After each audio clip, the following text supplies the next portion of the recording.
everybody? It's your boy the Kryptonian Satan here, bringing you a review for One Piece chapter 270. And I gotta say, man, I was reading that scene where Luffy shows up and he's like, Nami, old man, what are you doing here? And I kept going, well, looks like Kryptonian was a great prognosticator. He predicted Luffy was inside of the snake. What else will he predict next? Find out next time on a Kryptonian Saiyan review. Like, that's exactly what I was thinking, right? Like, to paraphrase, if you will. You know, I had to get my Dragon Ball Z announcer voice on. You know, it's a little hard to do that because, you know, there's a certain cadence and rhythm to it. You know, you just can't just make your voice deep when you do it. So I'm kind of working on that. But the thing is I read that scene and I was just like, Oda, you bastard, I knew it. I knew it. I had a feeling that's what you were foreshadowing. And that's what I mean. You have to pay attention to panel placement, man. So that was cool, man. Like, because the first thing you see when they're inside the snake is you see, like, the ruins and stuff. And the thing that's got me, right? Like, now I need to know how the animals work on the Grand Line.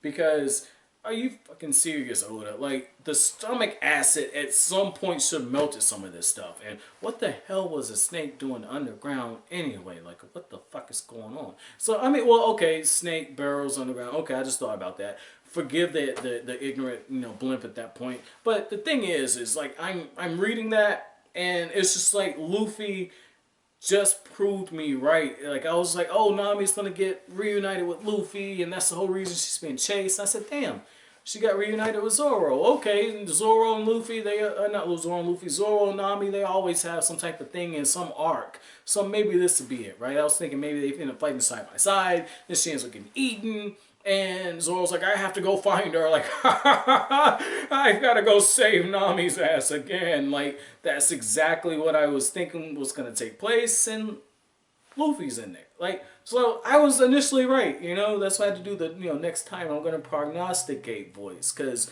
that's, like I said, okay, I'm not gonna toot my own horn too much, but you know, this chapter overall, like I said, another chapter where the pacing isn't the fastest, but we get some nice development, okay? So after Wyper and Zoro, they're laying on the floor, bleeding out for a little bit, and Ohm is taking out some of the Shandians who showed up. They get trapped inside of this white vine thing, right? And if you touch it, it's part of the Iron Challenge. If you touch it, you get, you know, struck or whatnot. And you have this really cool scene. This is a serious part of our review. I had fun in the beginning part. So if you're still here, you know, appreciate it. But the thing is, it's like, when Wyper sees the chick walk up, right? And she's like, Enryu. And that's when Enryu shows up.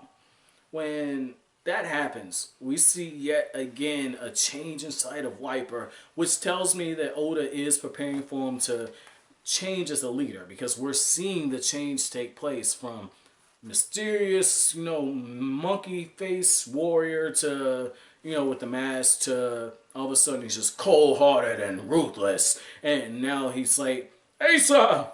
And now, like, the chick, like, it's just like, I believe it was Raki, and the thing is he changes. He's worried about their safety.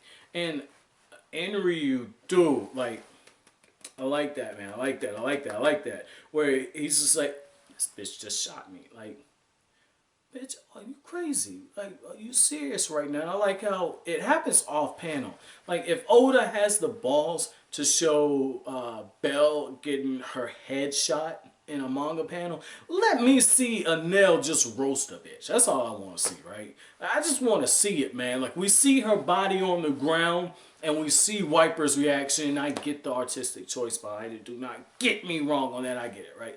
I get that that was the plan on it, is to show, like, oh my god, this horrible thing happened. And then, you know, Enryu says something that I would probably say in real life, which is, you know, we're all equal. You know, I don't care if it's a woman. She hit me, she got out of this bitch. Like, I like how that's the direction Oda took on it. And if anything, it's more of a credit to, you know, the chick in that, is that Enel saw enough of her that he did treat her like everyone else. He did kind of just, you know, zap the bitch. So that was cool to see that. And now that's making sense, right? Like, now that's making sense, okay? Like, his power, how he's able to, okay, see, I got that now. Like, I made the connection before, but it just really hit, okay? It really hit, like, okay, he's running an electric current through them. It's like being electrocuted. Really nice. Luffy's made out of rubber. The electricity should not affect him that way, because if I'm not mistaken, rubber is a conduit for